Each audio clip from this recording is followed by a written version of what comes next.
Kebakaran melanda permukiman padat penduduk Jalan Inspeksi Kalisunter, Kelapa Gading, Jakarta Utara, Senin siang.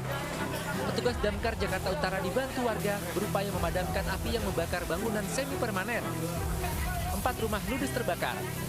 Kebakaran diduga berasal dari korsleting listrik. Api berhasil dipadamkan setelah 7 unit mobil pemadam kebakaran dikerahkan. Tidak ada korban jiwa dalam kebakaran ini, sedangkan kerugian ditaksir ratusan juta rupiah.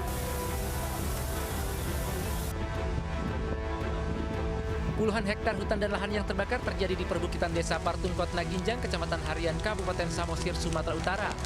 Kebakaran sulit dipadamkan akibat minimnya sumber air. Petugas menerjunkan 4 unit mobil damkar berikut mobil tangki air milik Badan Penanggulangan Bencana Daerah, namun kebakaran belum dapat dipadamkan. Besarnya api serta tiupan angin kencang dikhawatirkan kebakaran merambat ke lokasi wisata Menara Pandang Tele. Pemirsa, aksi unjuk rasa puluhan mahasiswa HMI Cabang Manakara, Mamuju berlangsung ricuh. Aksi unjuk rasa puluhan mahasiswa di kantor Bupati Mamuju yang awalnya berjalan damai tiba-tiba berubah menjadi aksi saling dorong dengan petugas Satpol PP. Kericuhan terjadi saat puluhan peserta aksi hendak memaksa masuk ke dalam kantor Bupati untuk menyampaikan tuntutannya terkait transparansi data penerima bantuan korban gempa.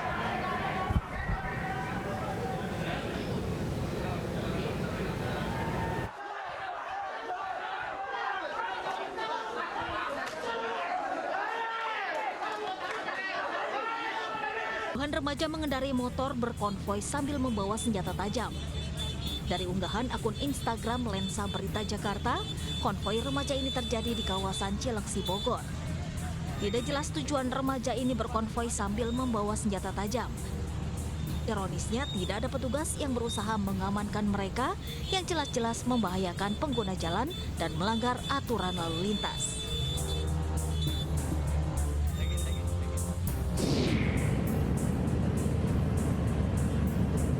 Konvoi geng motor juga terjadi di ibu kota, tepatnya di kawasan Kemayoran, Jakarta Pusat.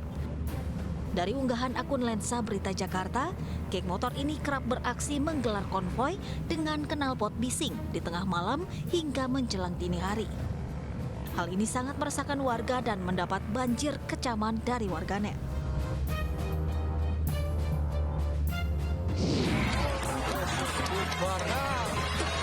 Kerusuhan di ajang Pekan Olahraga Kecamatan Wanayasa, Banjarnegara, Jawa Barat ini viral di media sosial.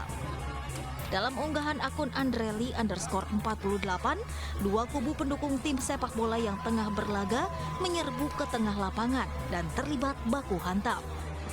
Tidak jelas pemicu kericuhan ini, namun disebutkan setelah 10 menit kericuhan dapat diredam petugas keamanan setempat. Kejadian ini pun menuai kecaman netizen.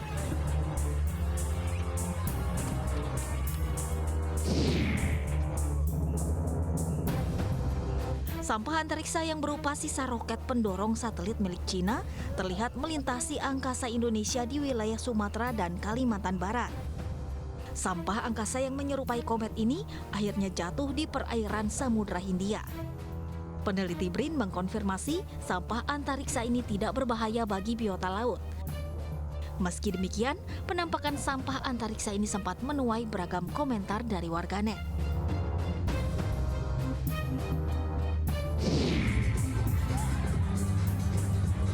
Seorang model yang akan beraksi di lintasan catwalk di Blora, Jawa Tengah harus menanggung malu akibat terpleset saat berjalan. Ia pun terjatuh di hadapan puluhan penonton. Saat berusaha bangkit dan kembali beraksi, model ini pun kembali terpleset dan terjerembab. Kejadian ini pun menuai respon beragam dari netizen yang umumnya memuji kekuatan mental sang model.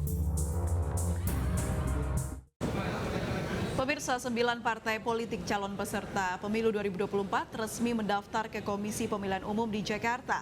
Pendaftaran mulai dibuka hari ini hingga 14 Agustus 2022 mendatang.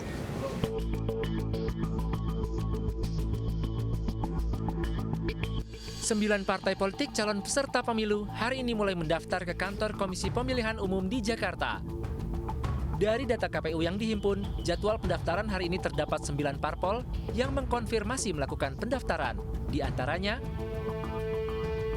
PDI Perjuangan, Partai Keadilan dan Persatuan, Partai Keadilan Sejahtera, Partai Reformasi, Partai Nasdem, Partai Rakyat Adil Makmur atau PRIMA, Partai Perindo, Partai Gelora, Partai Panda. Jadi yang diperiksa adalah kelengkapan dokumen persyaratan. Nanti kalau sudah lengkap, KPU akan menerbitkan berita acara yang menyatakan bahwa dokumen persyaratan sudah lengkap dan dinyatakan didaftar. Dalam tahapan pendaftaran, KPU membentuk 8 tim yang ditugaskan untuk melakukan verifikasi administrasi. Setiap tim nantinya akan bertugas melakukan verifikasi administrasi yang akan menangani 3 kategorisasi parpol sesuai Undang-Undang Pemilu Nomor 7 Tahun 2017 tentang Pemilu. Ketiga kategori tersebut yakni parpol peserta pemilu 2019 yang lolos parliamentary threshold, parpol pemilu 2019 yang tidak lolos parliamentary threshold, serta partai politik. Pemirsa, Partai Perindo menjadi salah satu partai yang mendaftar sebagai calon peserta pemilu 2024 pada hari ini. Ketua Umum Partai Perindo Haritanu Sudibyo optimis partainya mampu meraih 60 kursi DPR pada pemilu mendatang.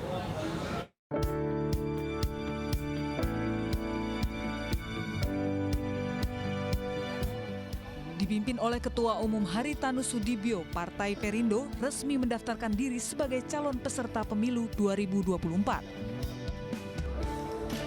Partai Perindo tiba di kantor KPU RI Jakarta Pusat pada pukul 10.20 waktu Indonesia bagian Barat. Ketua Umum Partai Perindo Haritanu Sudibyo mengapresiasi proses pendaftaran yang berlangsung cepat dan efisien. Usai mendaftar, HT menyatakan partainya ditargetkan mampu meraih 60 kursi DPR. Meski demikian, Partai Perindo masih enggan berbicara soal koalisi untuk Pilpres 2024. Jadi kami diterima oleh para pimpinan KPU dan juga disaksikan oleh pimpinan Bawaslu. Jadi cepat sekali, tidak bertele-tele. Karena dulu kan beda, pakai fisik ya, datanya, dokumennya. Kalau ini kan sudah tidak seperti itu lagi. Jadi target Partai Perindo tahun 2024 memperoleh kursi DPR RI minimal 60 kursi. Jadi sudah double digit ya, jadi bukan single digit, di atas 10%. Untuk koalisi sendiri Pak, Perindo ini mau kemana nih arahnya Pak? Kalau koalisi terlalu pagi bicara sekarang, ya kita lewat ini dulu dah. Partai Perindo menjadi salah satu partai yang mendaftarkan keikutsertaannya dalam pemilu 2024 di hari pertama pendaftaran.